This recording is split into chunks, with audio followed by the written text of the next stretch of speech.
Hello friends, ज्ञान लोक YouTube channel में एक बार फिर से आपका बहुत बहुत स्वागत है।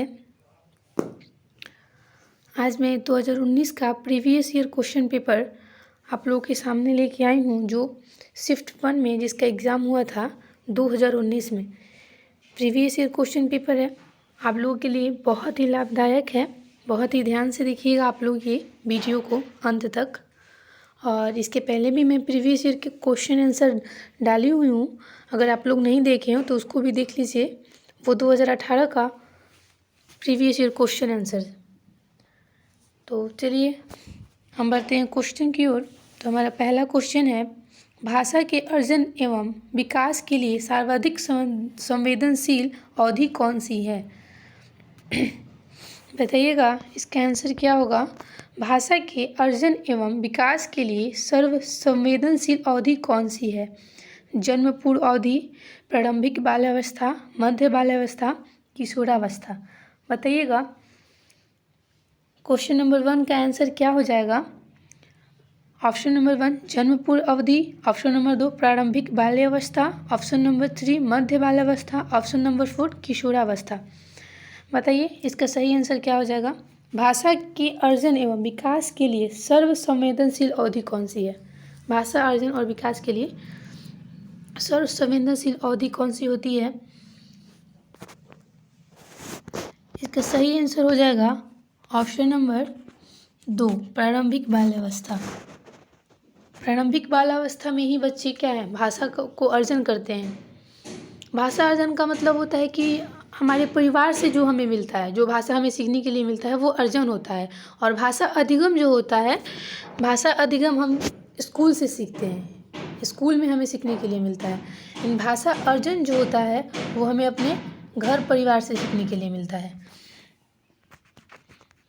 इसलिए भाषा का जो अर्जन होता है वो प्रारंभिक बाल्यावस्था से ही शुरू हो जाता है। जब बच्चे प्रारंभिक बाल्यावस्था में होते हैं तब से ही वो भाषा का अर्जन शुरू कर देते हैं, भाषा को समझने लगते हैं। भाषा अर्जन के विकास में क्या हो जाते हैं, संवेदनशील हो जाते हैं। तो इसका सबसे सटीक आंसर हो जाएगा ऑप्शन नंबर 2। अगला क्वेश्चन है हमारा 2 नंबर, निम्नलिखित में से कौन सी लॉरेंस कोहलबर्ग के द्वारा प्रस्तावित नैतिक विकास की एक अवस्था है? निम्नलिखित में से कौन सी लॉरेंस कोहलबर्ग के द्वारा प्रस्तावित नैतिक विकास की एक अवस्था है? ऑप्शन नंबर 1 प्रस्तुति अवस्था, ऑप्शन नंबर 2 सामाजिक अनुबंध अभिविन्यास, ऑप्शन नंबर 3 मूर्त सक्रियात्मक अवस्था, ऑप्शन नंबर 4 उद्योग बनाम अधीनता अवस्था। बताइएगा क्वेश्चन नंबर 2 का आंसर क्या हो जाएगा। निम्नलिखित में से कौन सी लॉरेंस कोहलबर्ग के द्वारा प्रस्तावित नैतिक विकास की एक अवस्था है? नैतिक विकास की अवस्था कौन सी है, हमें ये बताना है। नैतिक विकास में क्या आता है, बच्चे उस समय किस चीज़ को अधिक महत्व देते हैं नैतिक अवस्था में, वही हमें बताना है। बताइएगा क्या आंसर हो जाएगा इसका। प्रस्तुति अवस्था, जी नहीं, प्रस्तुति अवस्था लॉरेंस कोहलबर्ग के सिद्धांत में है ही नहीं, इसलिए ये तो होगा नहीं। मूर्त सक्रियात्मक अवस्था है, लेकिन ये इसका आंसर नहीं होगा। उद्योग बनाम अधीनता अवस्था, ये तो है ही नहीं, लॉरेंस कोहलबर्ग के सिद्धांत में ये नहीं होगा।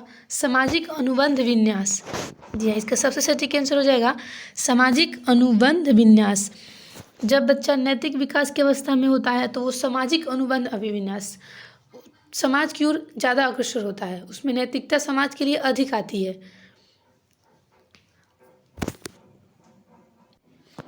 इस समय बच्चा समाज के अनुबंध में नहीं रहता है, वो अपने हिसाब से जो करता है। बच्चा देखता है कि अगर हम रेड लाइट क्रॉस करते हैं और हमारे रेड लाइट क्रॉस करने से किसी की जान बच सकती है, तो बच्चा क्या करेगा, वो क्रॉस करेगा। इस अवस्था में यही होती है नैतिक अवस्था। इसका सबसे सटीक आंसर हो जाएगा ऑप्शन नंबर 2। चलते हैं हम नेक्स्ट क्वेश्चन की ओर।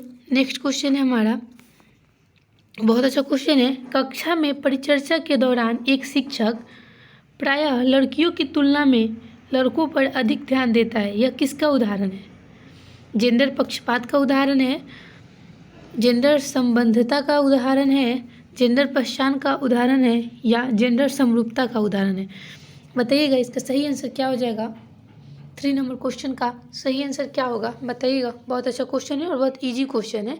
कक्षा में परिचर्चा के दौरान एक शिक्षक प्रायः लड़कियों की तुलना में लड़कों पर अधिक ध्यान देता है, यह किसका उदाहरण है? ये जेंडर पक्षपात का उदाहरण है। इसका सबसे सटीक आंसर हो जाएगा जेंडर पक्षपात। जी हाँ, जेंडर पक्षपात ही ना कर रहे हैं। लड़कियों की तुलना में अगर लड़कों पे अधिक ध्यान दे रहे हैं तो क्या कर रहे हैं? जेंडर पक्षपात कर रहे हैं।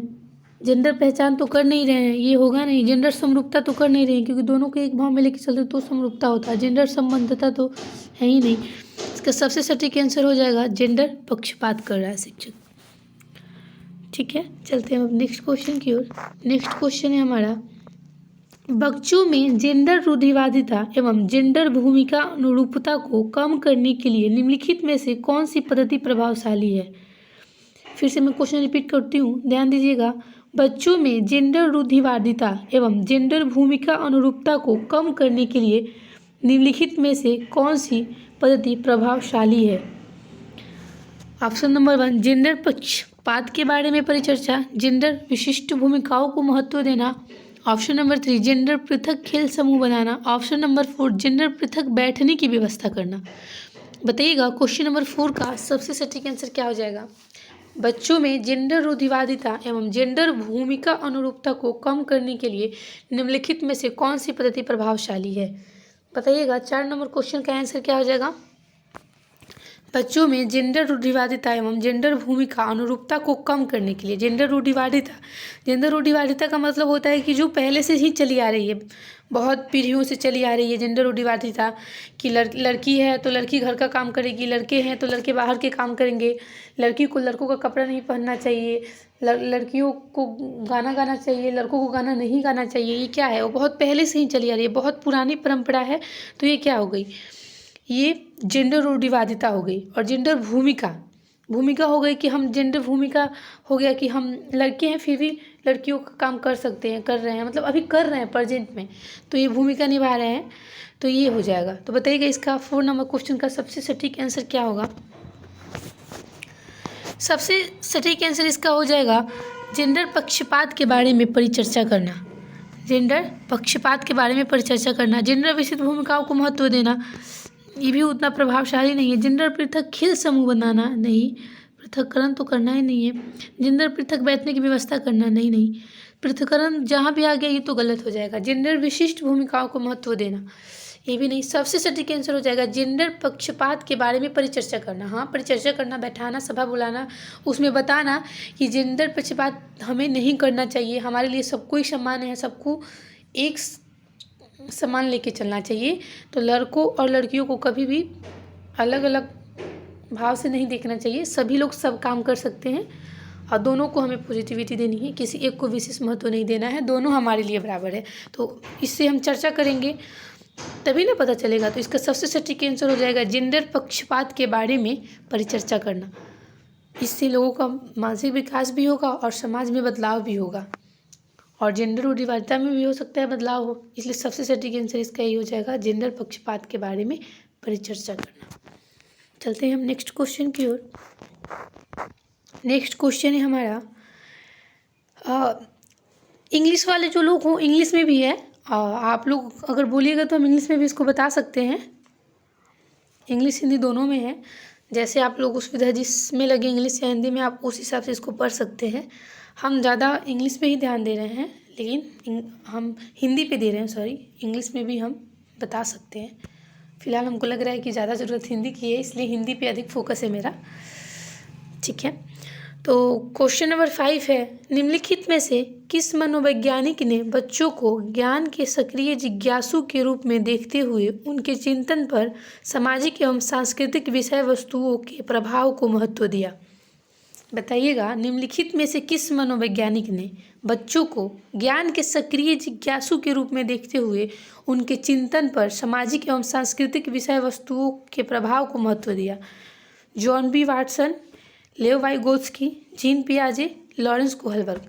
बताइएगा इसका सबसे सटीक आंसर क्या हो जाएगा? क्वेश्चन नंबर 5 का सबसे सटीक आंसर क्या हो जाएगा? निम्नलिखित में से किस मनोवैज्ञानिक ने बच्चों को ज्ञान के सक्रिय जिज्ञासु के रूप में देखते हुए उनके चिंतन पर सामाजिक एवं सांस्कृतिक विषय वस्तुओं के प्रभाव को क्या किया, महत्व दिया है? हमने आपसे बताया था पिछले भी वीडियो में कि जहाँ भी सामाजिक एवं सांस्कृतिक बात आ जाए, जहाँ भी आ जाए, जहाँ भी जिस भी क्वेश्चन में आपको सामाजिक एवं सांस्कृतिक बोल दे तो आपको आंख बंद करके आंसर लगाना है लेव वाइगोत्स्की। कहीं पे भी सामाजिक एवं सांस्कृतिक दिखे तो उसका सबसे सही आंसर यही हो जाएगा लेव वाइगोत्स्की। लेव वाइगोत्स्की ने सामाजिक सांस्कृतिक सिद्धांत दिया था और समाज से रिलेटेड कोई भी परिचर्चा में यही आएंगे, लेव वाइगोत्स्की ही आएंगे। कहीं भी आए आप लोग आँख बंद करके मेरा नाम लिख के लगा दीजिएगा, वो सही ही होगा सामाजिक एवं सांस्कृतिक विषय के बारे में अगर हो तो इसका सबसे सटीक आंसर हो जाएगा ऑप्शन नंबर 2। ठीक है, चलते हैं हम नेक्स्ट क्वेश्चन की ओर। नेक्स्ट क्वेश्चन है हमारा जिगशॉ पहेली को करते समय 5 वर्ष की नजमा स्वयं से कहती है नीला टुकड़ा कहाँ है, नहीं यह वाला नहीं, गाढ़े रंग वाला, जिससे यह जूता पूरा बन जाएगा। इस प्रकार की वार्ता को वाइगोत्स्की किस तरह संबोधित करते हैं? ऑप्शन नंबर 1 व्यक्तिगत वार्ता, ऑप्शन नंबर 2 जोर से बोलना, ऑप्शन नंबर 3 पार ढांचा, ऑप्शन नंबर 4 आत्मकेंद्रित वार्ता।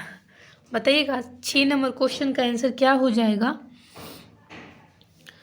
जैसे जिगशॉ पहेली को करते समय 5 वर्ष की नजमा जो है वो स्वयं से बात कर रही है कि नीला टुकड़ा कहाँ है, नहीं यह वाला तो नहीं है, गाढ़े रंग वाला जिसमें यह जूता पूरा बन जाएगा।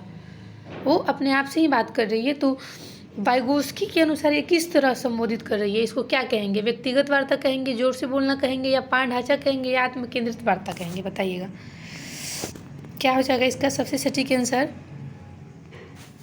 जोर से बोलना जी नहीं, जोर से बोलना का तो कोई अर्थ ही नहीं है, धीरे से बोले या जोर से बोले। हमसे तो ये पूछा है कि किस तरह वार्ता का संबोधित कर रही है, किस तरह से इसको बोलेंगे कि क्या है, कौन सा वार्ता है। तो जोर से बोलना तो होगा नहीं, पाठ ढांचा तो होगा नहीं।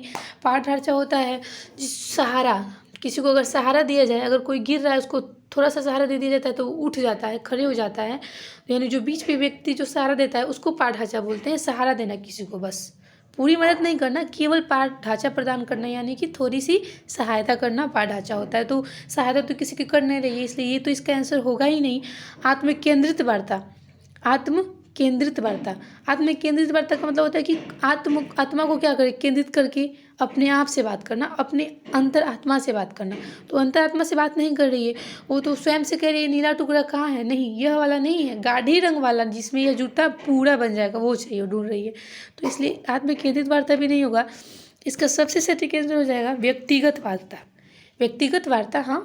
वार्ता होगा। वे स्वयं से कह रही है ना कि नीला टुकड़ा कहाँ है, नहीं यह वाला तो नहीं है, गाढ़े रंग वाला जिससे जूता पूरा बन जाएगा। तो इसका सबसे सटीक आंसर हो जाएगा व्यक्तिगत वार्ता। वो स्वयं से पूछ रही है कि नीला वाला टुकड़ा कहाँ है, नहीं ये तो है नहीं, गाढ़े रंग वाला चाहिए जिसमें जूता पूरा बन जाएगा, स्वयं से करे, यानी व्यक्तिगत वार्ता। इसका सबसे सटीक आंसर हो जाएगा। और वाइगोत्स्की के अनुसार पूछा है इसलिए तो यही होगा व्यक्तिगत वार्ता।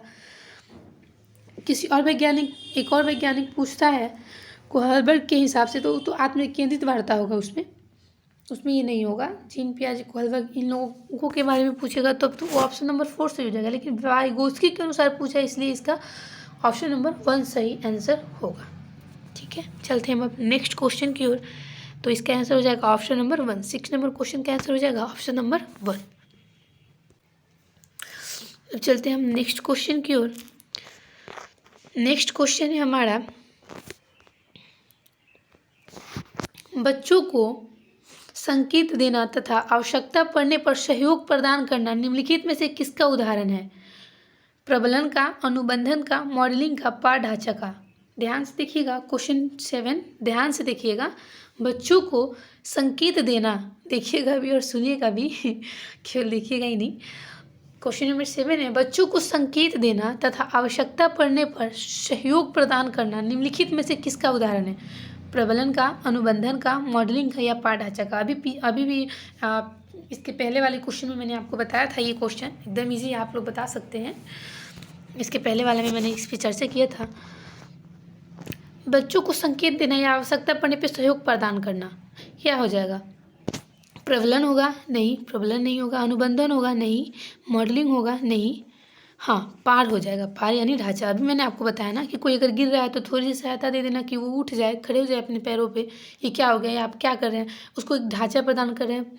तो उससे क्या, आपकी सहायता से बीच में जब आप थोड़ी सी सहायता करते हैं तो वो स्वयं खड़ा हो जाता है, तो ये क्या है, पारहराचा है।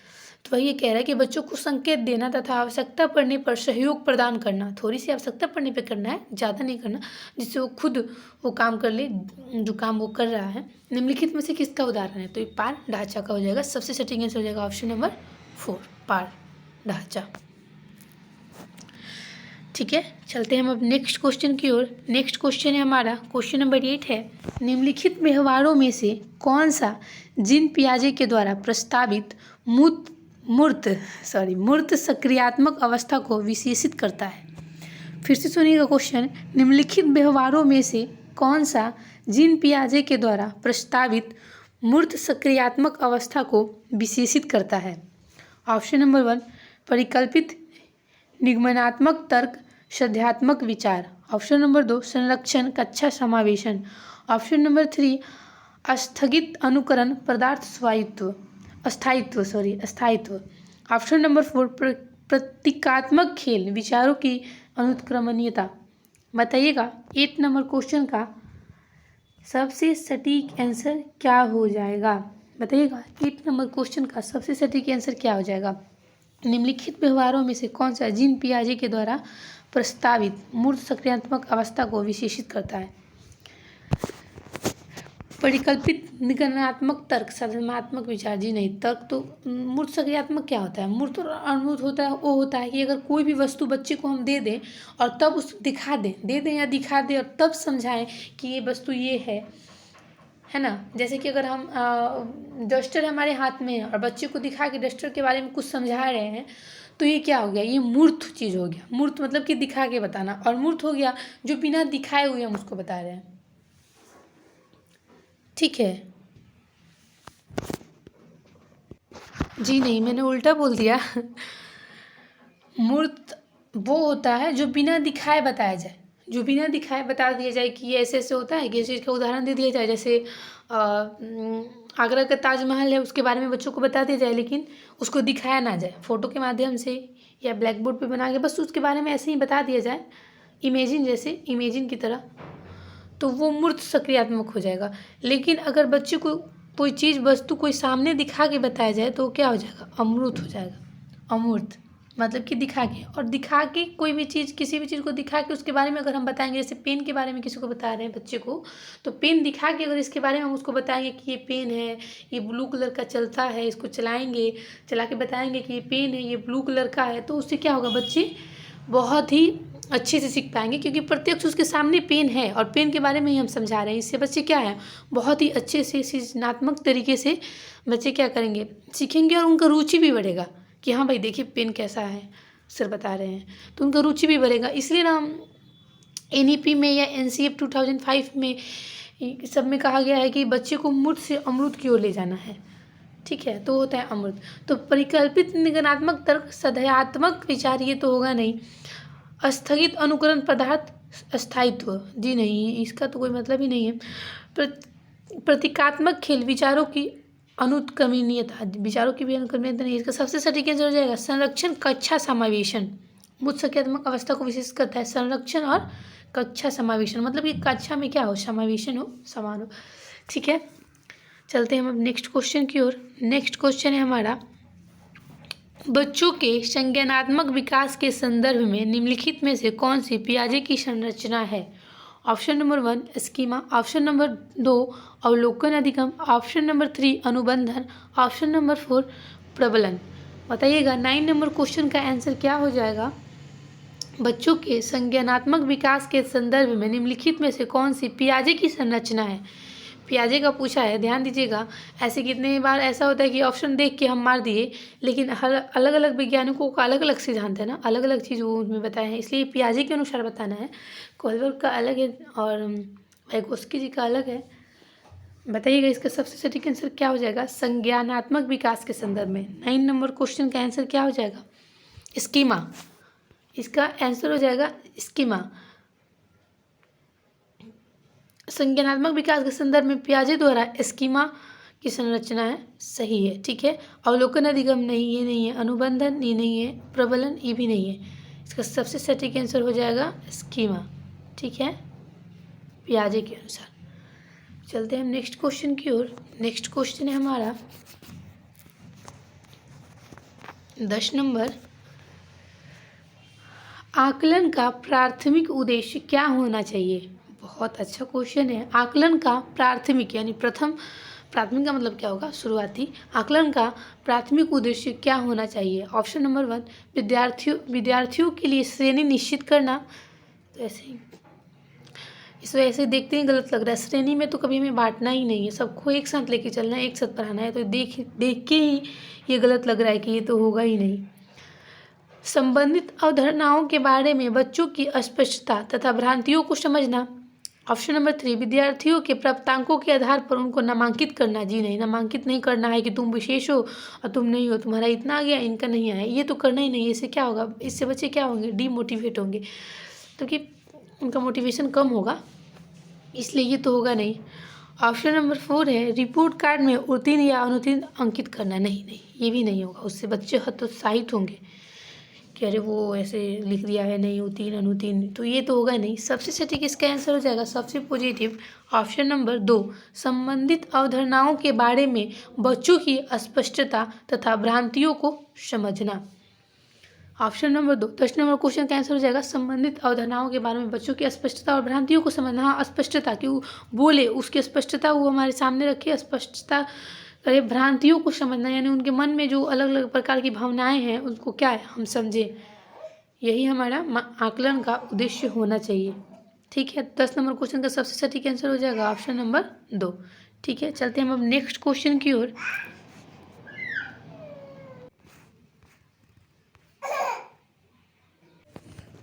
अगला क्वेश्चन है हमारा, निम्नलिखित कथनों में से कौन सा बुद्धि के बारे में सही है। निम्नलिखित कथनों में से कौन सा बुद्धि के बारे में सही है। ऑप्शन नंबर 1, बुद्धि एक निश्चित योग्यता है जो जन्म के समय ही निर्धारित होती है। ऑप्शन नंबर 2, बुद्धि को मानकीकृत परीक्षणों के प्रयोग से सटीक रूप से मापा एवं निर्धारित किया जा सकता है। ऑप्शन नंबर 4, बुद्धि एक एकात्मक कारक तथा एक एकाकी विशेषक है। ऑप्शन नंबर 4, बुद्धि बहुआयामी है तथा जटिल योग्यताओं का एक समूह है। बताइएगा 11 नंबर क्वेश्चन का आंसर क्या हो जाएगा। बुद्धि के बारे में कौन सा कथन सही है, बताना है हमें। बुद्धि एक निश्चित योग्यता है जो जन्म के समय से ही निर्धारित होती है। नहीं, ऐसी नहीं है कि बुद्धि एक क्या है, बुद्धि एक निश्चित योग्यता है। जी नहीं, निश्चित नहीं है, बुद्धि तो अनिश्चित योग्यता होती है। बुद्धि को मानकीकृत परीक्षणों के प्रयोग से सटीक रूप से मापा जाता है। जी नहीं, बुद्धि को कभी भी सटीक रूप से मापा नहीं जा सकता है, निर्धारित नहीं किया जा सकता है। ऑप्शन नंबर 3 है, बुद्धि एक एकात्मक कारक तथा एक एकाकी विशेषक है। नहीं, ये भी नहीं होगा। ऑप्शन नंबर 4 है, बुद्धि बहुआयामी है तथा जटिल योग्यताओं का एक समूह है। जी सही बात है। बुद्धि जो है वो बहुआयामी है, बहुत प्रकार की बुद्धियाँ होती है। किसी में किसी प्रकार की बुद्धि होती है, किसी में किसी प्रकार की बुद्धि होती है। जैसे कि किसी का संगीत में रुचि अधिक होता है तो उसका बुद्धि संगीत के लिए होता है। अगर किसी का बुद्धि खेल में अच्छा होता है तो उसकी अलग बुद्धि होती है, वो खेल में उसका रुचि है। किसी का पढ़ने में होता है तो अलग होता है। और जिसकी बुद्धि जिसमें ज़्यादा अच्छे से होती है वो उसी लाइन में जाता है। इसलिए कहा गया है कि बुद्धि बहुआयामी है। बुद्धि जो है वो बहुआयामी है। अगर जिसमें संगीत की कला अधिक है वो संगीतात्मक बुद्धि उसका हो जाएगा। इस प्रकार से बुद्धि अलग अलग प्रकार की होती है, तो इसलिए इसका सबसे सटीक आंसर हो जाएगा ऑप्शन नंबर 4। ठीक है, ऑप्शन नंबर 4, बुद्धि बहुआयामी है तथा जटिल योग्यताओं का एक समूह है। चलते हैं हम अब नेक्स्ट क्वेश्चन की ओर। नेक्स्ट क्वेश्चन है हमारा, रूही हमेशा समस्या के एकाधिक समाधानों के बारे में सोचती है। इनमें से काफ़ी समाधान मौलिक होते हैं। रूही किन गुणों का प्रदर्शन कर रही है। सृजनात्मक विचारक, अभिसारिक विचारक, अन्नमय विचारक, आत्मकेंद्रित विचारक। बताइएगा 12 नंबर क्वेश्चन का आंसर क्या हो जाएगा। रूही हमेशा समस्या के एकाधिक समाधानों के बारे में सोचती है। एकाधिक समाधान मतलब कि एक से अधिक समाधान के बारे में सोचती है। अलग अलग प्रकार से एक विषय के लिए वो हमेशा अलग अलग प्रकार से उसका क्या करती है, समाधान निकालती है। एक समस्या है लेकिन समाधान वो अलग अलग तरीके से निकालती है। यही बोल रहा है क्वेश्चन कि रूही हमेशा समस्या के एकाधिक समाधानों के बारे में सोचती है। इनमें से काफ़ी समाधान मौलिक होते हैं। रूही किन मौलिक मतलब कि उसमें से काफ़ी समाधान जो होते हैं उसका अपना होता है, रूही किन गुणों का प्रदर्शन कर रही है? वैचारिक विचारक का नहीं, अन्वय विचारक नहीं, आत्मकेंद्रित विचारक नहीं, ये नहीं होगा। वो सृजनात्मक विचारक है। रूही जो है वो क्या है? सृजनात्मक विचारक है। हाँ, जो बच्चे क्रिएटिव होते हैं, क्रिएटिविटी अधिक करते हैं, वो क्या होते हैं? वो अलग अलग प्रकार से सोचते हैं, अपने प्रॉब्लम को अलग अलग तरीक़ों से सॉल्व करते हैं, उनकी दिमाग बहुत दूर तक जाती है। वो बच्चे क्या होते हैं? सृजनात्मक विचारक वो बच्चे होते हैं। तो इसका सबसे सटीक आंसर हो जाएगा ऑप्शन नंबर 1। ठीक है, चलते हैं हम नेक्स्ट क्वेश्चन की ओर। नेक्स्ट क्वेश्चन है हमारा, शिक्षण अधिगम प्रक्रिया में वंचित समूह से संबंधित विद्यार्थियों के द्वारा सहभागिता कम होने की स्थिति में एक शिक्षक को क्या करना चाहिए? बहुत अच्छा क्वेश्चन है। शिक्षण अधिगम प्रक्रिया में वंचित समूह से संबंधित विद्यार्थियों के द्वारा सहभागिता कम होने की स्थिति में एक शिक्षक को क्या करना चाहिए? ऑप्शन नंबर 1, बच्चों को विद्यालय छोड़ने के लिए कहना चाहिए। ऑप्शन नंबर 2, इस स्थिति को जैसी है स्वीकार कर लेना चाहिए। ऑप्शन नंबर 3, इन विद्यार्थियों से अपनी अपेक्षाओं को कम करना चाहिए। ऑप्शन नंबर 4, अपनी शिक्षण पद्धति पर विचार करना चाहिए तथा बच्चों की सहभागिता में सुधार करने के लिए नए तरीके ढूंढने चाहिए। बताइएगा इसका सबसे सटीक आंसर क्या हो जाएगा 13 नंबर क्वेश्चन का? बताइएगा। बहुत ही अच्छा क्वेश्चन है। शिक्षा अधिगम प्रक्रिया में वंचित समूह से, मतलब कि क्वेश्चन ये कह रहा है कि शिक्षा अधिगम में जो वंचित समूह है, यानी जो ऐसे बच्चे हैं जो स्कूल रोज़ नहीं आ रहे हैं, रेगुलर पढ़ने में रुचि नहीं ले रहे हैं, और पढ़ने में जब रुचि नहीं लेंगे बच्चे तो जाहिर सी बात है कि वो स्कूल नहीं आएंगे। तो वही ये क्वेश्चन पूछ रहा है कि शिक्षण अधिगम प्रक्रिया में वंचित समूह से संबंधित विद्यार्थियों के द्वारा सहभागिता कम होने की स्थिति में एक शिक्षक को क्या करना चाहिए? मतलब कि शिक्षा अधिगम प्रक्रिया में जो वंचित समूह यानी जो ऐसे बच्चे जो स्कूल नहीं आ रहे हैं उनकी सहभागिता कम होने की स्थिति में, यानी कि उसकी स्कूल में नहीं आने के कारण एक शिक्षक को क्या करना चाहिए जिससे बच्चे की रुचि पढ़ाई में बढ़े और वो स्कूल में रोज़ आए? बताइएगा क्या हो जाएगा। सीटेट में क्या होता है, सबसे महत्व होता है कि क्वेश्चन को समझ लेना कि क्वेश्चन कह क्या रहा है। अगर आप क्वेश्चन को अच्छे तरीके से समझ लीजिएगा ना तो आपका आंसर कभी भी गलत नहीं होगा। ये क्या करता है, क्वेश्चन में ही लपेट देता है जिससे हमारा आंसर गलत हो जाता है बस। बाकी कोई भारी क्वेश्चन नहीं आता इसमें, बहुत हार्ड क्वेश्चन नहीं आता है, बस लैंग्वेज में लपेट देता है। क्वेश्चन समझने में ही गलती हो जाती है जिसकी वजह से आंसर हमारा गलत हो जाता है। इसलिए क्वेश्चन को अगर हम एक बार पढ़ के अच्छे से समझ लें तो कभी भी हमारा आंसर गलत नहीं होगा। बताइएगा इसका सही आंसर क्या हो जाएगा। बच्चे की सहभागिता बढ़ाने के लिए हम क्या करेंगे? बच्चों को विद्यालय छोड़ने के लिए कहेंगे? जी नहीं, इससे तो सहभागिता कम हो जाएगा, इसलिए ये आंसर तो होगा नहीं। इस स्थिति को जैसी है वैसी स्वीकार कर लेंगे? नहीं, ये भी नहीं होगा। जैसी है वैसी स्वीकार कर लेंगे तो स्थिति तो वही रहेगी ना, बच्चे वंचित ही रह जाएंगे, सहभागिता कम ही होगी, तो ये भी नहीं होगा। इन विद्यार्थियों से अपनी अपेक्षाओं को कम करना चाहिए? नहीं, ये भी नहीं करना चाहिए, फिर भी वही बात है, उतना ही रह जाएगा ना, आगे तो कुछ बढ़ेगा नहीं। अपने शिक्षण पद्धति पर विचार करना चाहिए। जी, इसका सबसे सटीक आंसर हो जाएगा ऑप्शन नंबर 4। अपने शिक्षण पद्धति पर विचार करना चाहिए तथा बच्चों को सहभागिता में सुधार करने के लिए नए तरीके ढूंढना चाहिए। जी, अपने शिक्षण पद्धति में यानी जो हमारे पढ़ाने का तरीका है उसमें हमें विचार करके उसको सुधार करना चाहिए जिससे बच्चे क्या करें, बच्चे की सहभागिता बढ़े। और अगर हम नए नए तरीके ढूंढ के उसको पढ़ाएंगे तो उनकी रुचि बढ़ेगी तो क्या होगा, उनकी सहभागिता बढ़ेगी अधिगम प्रक्रिया में, से वो वंचित नहीं रहेंगे। तो इसका सबसे सटीक आंसर हो जाएगा ऑप्शन नंबर 4। ठीक है, ऑप्शन नंबर 4। चलते हैं हम अब नेक्स्ट क्वेश्चन की ओर। नेक्स्ट क्वेश्चन है हमारा, एक समावेशी कक्षा में एक शिक्षक को विशिष्ट शैक्षिक योजनाओं को क्या करना चाहिए, कैसे करना चाहिए? बताइएगा। एक समावेशी कक्षा में एक शिक्षक को विशिष्ट शैक्षिक योजनाओं को ऑप्शन नंबर 1 तैयार नहीं करना चाहिए। ऑप्शन नंबर 2 कभी कभी तैयार करना चाहिए। ऑप्शन नंबर 3 सक्रिय रूप से तैयार करना चाहिए। ऑप्शन नंबर 4 तैयार करने के लिए हतोत्साहित होना चाहिए। बताइएगा। समावेशी कक्षा में मतलब कि एक कक्षा में अलग अलग जाति के बच्चे हैं, अलग अलग भाषा बोलने वाले बच्चे हैं, लेकिन हम उसको समान भाव से लेके चल रहे हैं, समावेशी कक्षा बना रहे हैं। उसमें एक शिक्षक को विशिष्ट शैक्षिक योजनाओं को क्या करना चाहिए? बताइएगा इसका आंसर क्या हो जाएगा। एक समावेशी कक्षा में एक शिक्षक को विशिष्ट शैक्षिक योजनाओं को क्या करना चाहिए? समावेशी कक्षा मतलब कि सबको एक साथ लेके चलना, समान रूप से लेके चलना, किसी से भेदभाव नहीं करना कि तुम तेज हो, तुम कमज़ोर हो, तुम अच्छे हो, तुम बुर्बक हो, किसी बच्चे को डांट देना, किसी को बोलना कि नहीं तेज हो, नहीं, ऐसा नहीं करना है। हम सब बच्चे हमारे लिए एक समान है, सबको एक समान लेके चलना है, वही हुआ समावेशी कक्षा। बताइएगा 14 नंबर क्वेश्चन का आंसर क्या हो जाएगा। तैयार नहीं करना चाहिए, जी नहीं, ऐसा ये नहीं होगा। कभी कभी तैयार करना चाहिए, नहीं, ये भी नहीं होगा। सक्रिय रूप से तैयार करना चाहिए, तैयार करने के लिए हतोत्साहित होना चाहिए। 14 नंबर क्वेश्चन कैंसर बताएगा। हतोत्साहित तो हमें होना है, ना बच्चे को होने देना है। हतोत्साहित तो आपको जहाँ भी दिख जाए, चाहे वो शिक्षक हतोत्साहित हो, चाहे वो बच्चे हतोत्साहित हो, ये ऑप्शन हमेशा ही गलत हो जाएगा। आँख बंद करके इसको गलत कर दीजिएगा। सक्रिय रूप से तैयार करना, सक्रिय सबसे पॉजिटिव आंसर होता है। सक्रिय जहाँ भी दिखे, चाहे वो टीचर सक्रिय हो, बच्चे सक्रिय हो, बच्चे सक्रिय अधिक पॉजिटिव हो जाएगा।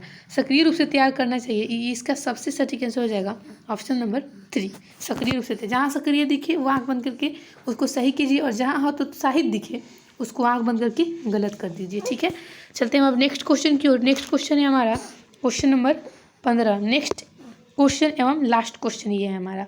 ठीक है, पठन वैकल्प बच्चों के प्राथमिक लक्षण क्या हैं, बताइएगा। पठन वैकल्प बच्चों के प्राथमिक लक्षण क्या हैं। पठन वैकल्प का मतलब होता है कि जिनको पढ़ने में कठिनाई हो रही हो उनको बोल देंगे पठन वैकल्प। ये कभी डिटेल में अगर आप लोग का डिमांड होगा तो इसमें हम वीडियो लाएंगे। बहुत प्रकार का विकल्प होता है, जिसको किसी को पढ़ने में दिक्कत होता है, किसी को समझने में दिक्कत होता है, किसी को लिखने में दिक्कत होता है, तो लेखन विकल्प हो जाएगा। ठीक है, बताइएगा पठन विकल्प बच्चों में प्राथमिक लक्षण क्या है।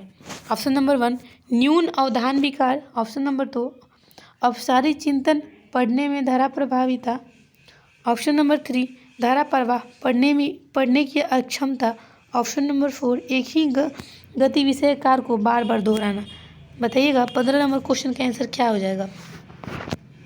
न्यून अवधान विकार, जी नहीं, ये नहीं होगा। अवसारी चिंतन, पढ़ने में धारा प्रभाविता, नहीं। पठन वैकल्प पढ़ने में कठिनाई होगी ना, तो पढ़ने में धारा प्रवाहिता तो गलत ही हो जाएगा। धारा प्रवाह, पढ़ने की अक्षमता, जी, धारा प्रवाह पढ़ने की हम क्षमता, इसका सही आंसर हो जाएगा। एक ही गति विषय कार्य को बार बार दोहराना, नहीं, ये भी नहीं होगा। पठन वैकल्प है, पढ़ने में ही क्या है, अक्षमता है, इसलिए इसका सबसे सटीक आंसर हो जाएगा ऑप्शन नंबर 3। ठीक है, तो आज हमने CDP का 15 प्रीवियस ईयर क्वेश्चन आंसर लेके आए हैं हम, जो 2019 शिफ्ट 1 में पूछा गया है। CDP का प्रीवियस ईयर क्वेश्चन 15 बहुत ही मोस्ट इम्पोर्टेंट है आप लोगों के लिए।